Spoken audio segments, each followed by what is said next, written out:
Hey y'all, it's your girl T and welcome back to my kitchen.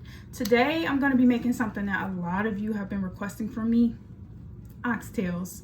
It's been a while since I've made them and I typically make smothered oxtails with the gravy, but today I wanted to try something a bit different, so I'm going to make barbecue style oxtails instead. So I hope you guys enjoy it. And if you guys have any other recipe ideas or meals that you guys would like for me to make, definitely DM me on Instagram. My Instagram is tot_T26. That's TOT_TEE26. And just DM me, let me know what you would like for me to make, or you can comment below and just give me some ideas. Y'all know I'm ready.